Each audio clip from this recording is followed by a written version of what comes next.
Lebensraum was an idea thought of by German geographer Friedrich Ratzel, who believed the only way for prospering people to survive was they must have increased space to live as a homogeneous society, preferably with ethnic similarities.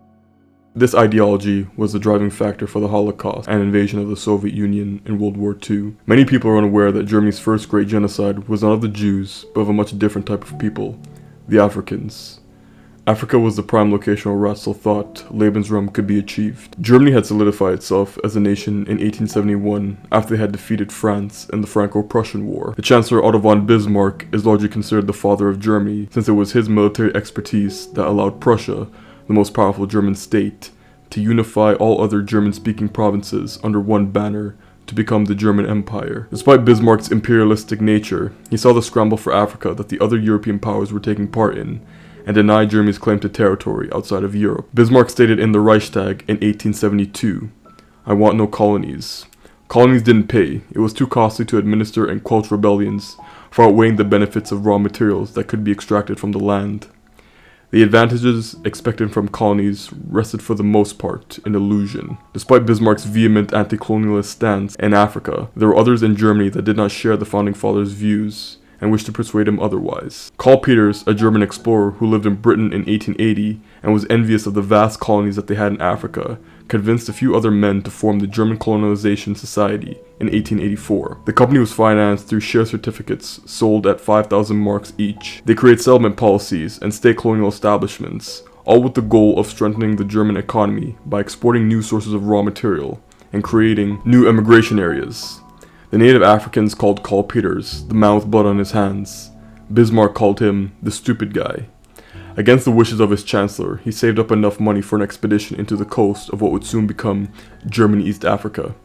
Almost 1,000 miles of uncolonized land would soon be trekked by white Germans. With two other companions, they set off for Zanzibar, dressed as German workers. Otto von Bismarck heard of Peters' exploits in Africa and sent him a telegram stating that he was strictly forbidden to take any lands from the natives, nor sign treaties with the tribe chieftains, as well as plant the German flag on unconquered lands. But Peters said fuck all that and did it anyways. Peters, his companions, and hundreds of native workers trekked through the African bush to local villages, offering chiefs great bounties. Cotton clothes and jewelry enamored the chiefs, but the most convincing gift of all was alcohol. Mirroring what the Europeans did to the Native Americans 100 plus years prior, Karl Peters got the alcohol virgin chiefs blackout drunk on rum and schnapps, and then he laid on them the sell of colonialism. He promised the protection of Germany, as well as the promise that their villages would become duplicates of German cities. The chiefs, buying this great lie, signed away their freedoms and very way of life. This continued for 3 months straight, as Karl Peters went from village to village to village, secretly building Germany's great empire. When Peters returned home to Germany, he collapsed in a weeping fit. Bismarck then requested an interview with the explorer. Although he knew what Peters' intentions in Africa were, he didn't know the extent of what he had accomplished in the African bush. Peters told Bismarck he was almost killed in his travels, and that his two companions felt deathly sick and had to be carried by the native workers that hadn't already abandoned them. Bismarck was moved by Peters' tale, but not moved enough to rescind his policy of non-colonialism. So what do you do when appealing to emotions doesn't work? You blackmail the motherfucker. He told Bismarck that if you won't take the territories, then perhaps King Leopold II of Belgium will. Bismarck was understandably furious at Peters, but he knew he had a point. In 1884, Bismarck dismembers his anti-colonialist stance, and he was scrambling left, right, and center to take African lands that remained blank on the European maps. In February 1885, Peters received letters from the Reich saying that all territories acquired by the German Colonization Society were under military protection from foreign and domestic affairs. In 1887, East Africa had become German East Africa, which now is primarily Tanzania, Rwanda, and Burundi, and several other colonies would follow. Through 1891 to 1895, Peters served as Reich Commissioner for the Kilimanjaro region in German East Africa, and would receive pension benefits for his position. His treatment of the natives was completely evil. He had many local women as concubines, and when he found out that one of his mistresses was hooking up with a male servant, he had both of them prosecuted for petty crimes and hung them at the noose until they died. But he went a step further and even had the whole village burnt down. This act caused the local Chaga people to attack any German or European colonizers, and Peters would earn the nickname from the natives as the man with blood on his hands. A Danish explorer who happened to see the ruin left behind by Peters described seeing skeletons of men, women, and children, with women being the most numerous. When survivors saw his white face, they fled in horror. Allegations of Karl Peters' inhumane treatment to the natives began to surface in the Reichstag. Upon hearing of the accusations, Peters retired from his position, keeping his pension, and his trial began in 1895 and concluded in 1897. He was found guilty of his crimes, and his pension benefits were rescinded. However, years later in 1905, Kaiser Wilhelm II took pity on Karl Peters and gave him the title of retired Reich Commissioner, as well as personally paying his pension out of his pockets. He died on September 10, 1918. After Karl Peters was removed, Gustav Adolf von Gotzen became governor of German East Africa. His goal was to rapidly industrialize the colony to make it more appealing to German settlers. He decided GEA's main export would be cotton, so he commissioned the entire native populace to grow and export cotton. It would also be used as a cash crop. Taxes were also greatly increased on the natives, making life unaffordable, and in turn the natives now had no choice but to grow and pick cotton, as it was the only source of stable income in GEA. Village leaders would be put in charge of making sure the quotas were met, and this inevitably set the leaders against the villagers. The German East African government didn't have a strong grip on the colony. They only had a few small forts scattered throughout the region, so to compensate, petty and major crimes were dealt with extreme violence and suppression of the natives to enforce German authority. The policies of the government were extremely unpopular with the locals, as they completely altered the way of life that East Africans had been living before colonialism. Men were away from their homes, forcing women to take up roles previously held by men. The Tanzanians had had enough of the brutal and inhumane policies of the Germans and finally decided to rebel in 1905. This event would become known as the Maji Rebellion. However, the natives knew that full frontal conventional warfare against the Germans was suicide, because many of the rebels were still using spears, bows, axes, and hide shield. The Germans, of course, being the most advanced nation in the world at the time, had rifles, machine guns, artillery cannons, and warships. The natives looked to more unconventional methods and local people that had a certain cult of personality to them. Kinjeketile Ngwale, or Bakero as he later became known as, was the spiritual leader of the Mutumbi people, who were mostly Muslims, but practiced a version of Islam that incorporated their tribal sensibilities into the religion. He claimed to have encountered a snake spirit called Hongo that told him that it was his divine mission to drive the Germans out of Africa and free his people from the yoke of colonialism. Many of the various tribes in Tanzania weren't united and either had violent rivalries or didn't care to work together, but Bakero convinced them to set aside their differences and come together as one people to extinguish the German fire raging through their lands, burning their culture and heritage away. He told them he had a solution that would help them achieve victory, a special drink called Maji, which means sacred water in Swahili. It was a combination of castor oil and millet, and upon consumption would make the fighters impervious to German bullets, as the bullets would turn to water upon contact with the human body. Now that the tribes were equipped with penis enlargement pills and not rifles, they are ready for war with Germany. The first targets of the rebels were cotton crops. They would burn to cripple the German East African economy and to send a giant middle finger to the Germans. Sadly, Bakero was captured early in the rebellion and hanged for his alleged crimes against the German government. He said that the Maji had spread throughout East Africa and his people would not rest until the Germans were out of their lands. This was significant because for the most part, Germany did not kill tribal leaders and kings. But now with the rebellion underway, Berlin put in a policy to execute the leadership and end the rebellion quickly. But this didn't deter the rebels, and Bakero's brother would become the new leader of the rebellion, carrying on his siblings' wishes. On August 14, 1905, Christian missionaries were attacked and speared by rebels, including the Bishop of Dar es Salaam. They then advanced onto the Mahenge region, achieving few victories against the scattered Germans along the way. But then they ran into a force led by Lieutenant Theodor von Hassel, commanding 100 troops, which mostly consisted of Askaris, which were African men from all over the continent that volunteered to be in the German colonial army. Von Hassel also had 2 machine guns in his unit.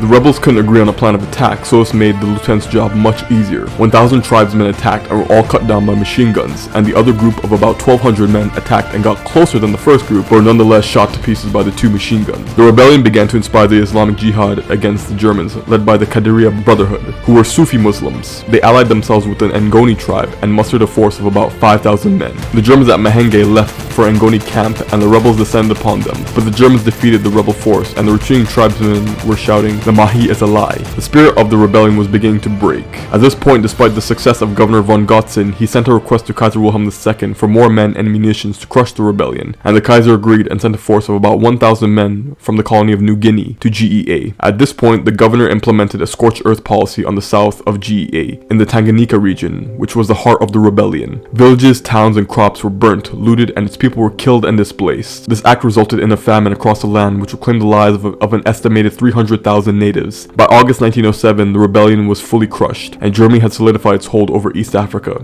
In total, 15 white Germans would be killed in the entire 2 years of the rebellion, as well as 389 Askaris. It is no question that the scorched earth policy, which created a deliberate famine, was an attempt to wipe out the rebels and natives to create Lebensraum. This was indeed a genocide orchestrated by Governor von Gotzen and the German government. After the rebellion, Germany was forced to issue certain reforms in how they administered and governed their colonies. Some say by 1914, before the eruption of World War I, German East Africa was one of the better governed colonies in colonial Africa. The Maji rebellion today is seen as a movement of national pride and laid the foundation for independence of the nation later in the 20th century. Tanzania's economy still hasn't fully recovered from the famine that killed so many innocent civilians more than 100 years ago.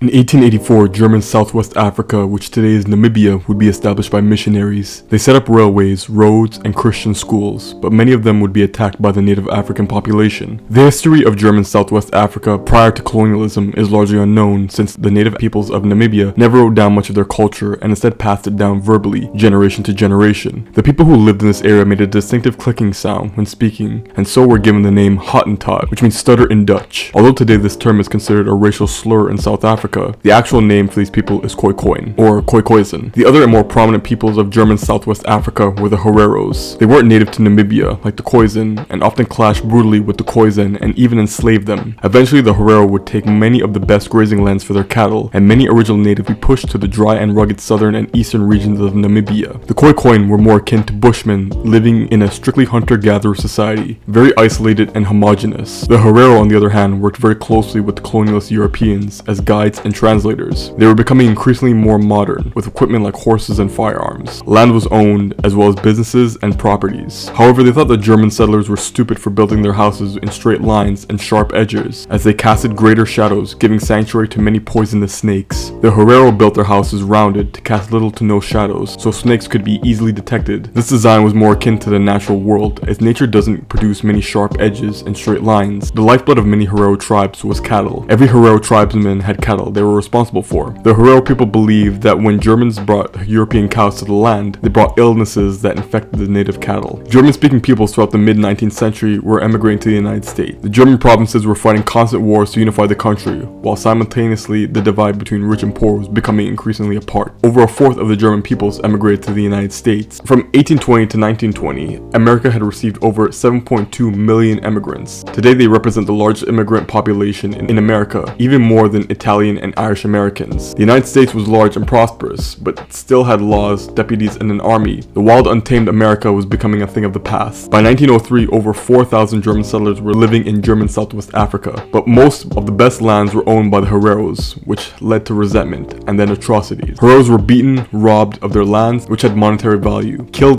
by German settlers, and forced into slave labor. Sick cattle were shot by the Germans so that they didn't infect the healthy ones, and this had crippling effects on the natives. Local Hereros, subject to and witnessing the atrocities, began to attack German settlers, and word of this reached Berlin and Kaiser Wilhelm II. Propagandists began a massive smear campaign to paint the Hereros as savage, bloodthirsty monsters, holding on to white women and kill every single white man in sight. Stories were told about how the Herero would rip the arms and legs off settlers and tear apart the bowels of women and children. Now, while this probably was a massive over-exaggeration, some of the stories may have been true, but no less savage than what the Germans did to the Hereros. Two men were the masterminds behind the Herero rebellion, Hendrik Witbooi and Samuel Maharero. Both men were considered Namibian heroes, with Witbooi appearing on all Namibian banknotes. Hendrik Witbooi was one of the Khoikhoi or Nama peoples in Namibia. His father, Moses Witbooi, was the leader of the tribe, but was then killed by his rival, Paul Visser. But years later on July 12, 1888, Hendrik shot and killed Paul Visser, avenging his father and attaining leadership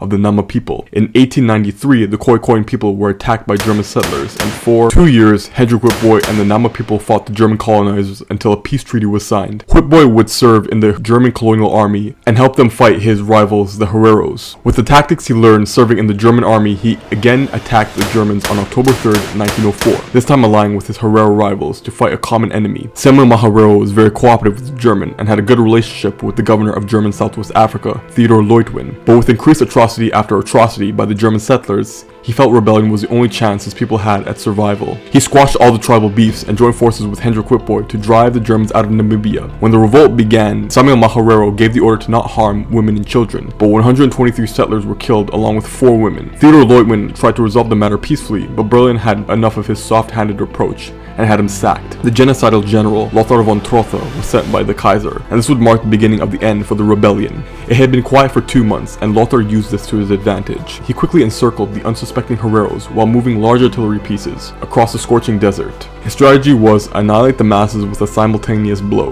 Von Tortha attacked with 1,500 Germans against 40,000 Hereros with an estimated 5,000 carrying firearms. Although the Germans were far outnumbered, it didn't really matter. German artillery blew the Hereros to bits, and of course Maxim guns were used on armed and unarmed natives. Many remaining Hereros, including Samuel Maharero, would escape to Botswana land, where many women and children died of thirst and heat stroke during the long exodus out of German Southwest Africa. The local tribes' way of life were all at the edge of a knife. Hendrik Witbooi would die on October 29th, 1905. His last words were, "It is enough. The children should now have rest." Von Tortha continued to pursue and execute the retreating and demoralized Hereros as he intended to fulfill Berlin's wish of extermination of the Nama and Herero people. A humane war cannot be waged against those who are not human, but he would then be ordered to leave German Southwest Africa, and patrols were stationed in the desert to prevent the Hereros from returning home. Those who were caught were to be executed. This policy was called the Extermination Order. The policy read, "Within the German boundaries, every Herero, whether found armed or unarmed, with or without cattle, will be shot." The policy stood for 2 months until lobbyists got it rescinded. A new policy would take its place called Konzentrationslager, or concentration camps. The camps were built near large towns where labor was most needed. The Hereros would be given or sold to local businessmen or were forced to work on large overseen government projects. The work was so difficult that half the concentration camp labor died in the first year of the policy. Local Nama communities revolted against the Germans and their evil policy, but they too were thrown in concentration camps and forced to work till they grew sick or died or both. Over 100,000 Africans died in the death camps, and many prisoners were burying their own relatives. Some Hereros would be bought by the Germans and then told to go out in the desert in search of displaced and wandering Hereros to tell them that food, water, and shelter would be given to them if they come to the camps. German soldiers would sleep with the wives and daughters of Herero men and make them watch. The wives would be impregnated and forced to carry the child while still working, all while the husbands couldn't do anything about it or risk whatever sick depravity that was on the mind of the German soldiers. The most notorious concentration camp was built on Shark Island, a pre-Nazi era Auschwitz in Africa. Over 18 prisoners would die every night, succumbing to torture, starvation, and heat stroke, and it's estimated over 80% of the prisoners died on Shark Island. German physician Eugen Fischer, a future Nazi who believed in German racial superiority all his life, would conduct brutal experiments on the Hereros. He injected them with smallpox, tuberculosis, as well as performing forced sterilization. He also was collecting skull samples from every age group of the Hereros. Some stories from prisoners tell of a mother who was by a German soldier and forced to give birth to the child so Fischer could conduct experiments. The experiments killed the child, and the mother was malnourished due to desperate efforts to sustain her child's life. She then had to sever the head and remove the flesh by boiling it in water and removing the skin, eyes, tongue, and brain with glass shards. Fischer would receive his trophies, and the Namibians would receive broken bodies, lives, and minds. His demonic teachings and the studies about German racial superiority would be used as the scientific foundation for Nazi legislation in the 1930s and 40s. Hitler read Eugen Fischer's textbook, Principles of Human Hereditary and Race Hygiene, and applied it to his thesis of Aryan superiority in his book, My Struggle. The groundwork for the Holocaust is laid out in the Nama and Herero Genocide of 1904 to 1908. Over 110,000 Namibians were systematically killed by Germans, all orchestrated under the knowledge and rule of Kaiser Wilhelm II, the same ruler who took Germany into the First World War. After the Kaiser was deposed and was exiled in the Netherlands, he blamed Jews for his removal and loss in World War I. This rambling would be absorbed by Hitler and many pro-war fascists who viewed the Jews as traitors and parasites. In 2015, the German government apologized and declared finally for more than 100 years that the Herero Rebellion was a genocide of the Namibian people, and Namibia sued the German government in a class action lawsuit, with Germany agreeing to pay Namibia 1.1 billion euros in reparations in 2021. Also, the people who lived on Shark Island now want Germany to pay reparations for the past atrocities so they can buy back the land that their ancestors originally owned. Mama Namibia by Mary Serebrov tells the story of 12-year-old Jahahora, the daughter of a great Herero chief and healer, who her and her family are forced to leave their home and seek refuge in the Okavaka mountains. One day when Jahahora is alone picking berries for her family, her elders are at the bottom of the mountain seeking water when they are discovered by German soldiers and summarily executed. Jahahora, far away, heard the gunshots and suspects that it's her family being shot to death, but doesn't want to accept the fact. She then spends the next 2 years wandering the Namibian desert, slowly encountering Germany's brutal treatment of her people. She witnesses killings, looting, burning, and the complete extermination of her culture and heritage. When hiding from German soldiers, a snake is encroaching on her, but then she is saved by a Jewish-German doctor named Yakov, serving with the army, who spots her but is sickened by the treatment of the Hereros by his own nation. He kills the snake, saving her life, and gives her a full purple water bottle with a strap to wear around the neck. He then returns to the soldiers, telling no one, as Jehoahora would certainly have been assaulted by the soldiers if she was discovered. Jehoahora continues through the Veld and encounters some of her own wandering kinfolk, some of which try to get her to come to the camps, but she was forewarned by other Hereros. She covers herself in a poisonous plant to break out in sores and prevent soldiers from her, but then falls ill and passes out. She is then found and taken in by a Christian missionary family called the Jurgens. Now safe but forced to adjust to her new life, she finds it difficult but comfortable. Sadly, she is given a new name, Petronella, and has to shed the teachings of her Herero culture and embrace Christianity, and is taught to be a housemaid for the Jurgens. German is taught to her daily so she can eventually read the Bible and save her soul according to the Jurgens. Jehoahora gets her own bedroom with a door, and food is in abundance. All new concepts to her. The Jurgens do understand the brutality of the German soldiers and prevent a soldier who was being resupplied by the Jurgens from Jehoahora. The Jurgens tell the soldier to never return or he will be shot, and her Jurgen consoles Jehoahora, telling her that it is not her fault, but also that she must wear more clothing because German soldiers have sick depravities and it's wise to not encourage them by being too revealing. A local Herero postman arrives to the estate, who knows Jehoahora's family, and informs her of what she already knows to be true, that her parents, little brother, older brother, cousins, uncles, and aunties were all killed that day on the mountain. She is finally able to come to terms with what happened and lets out all her anger, sadness, and trauma. Jehoahora survives and has a family of her own eventually. She meets her older brother who actually survived the slaughter on the mountain, and the two embrace and go back to the graves of their parents to properly honor them in the Herero way. The story was told to Mary Serebrov by Jehoahora's grandson, Kapombo, and he continues to keep his grandmother's story alive.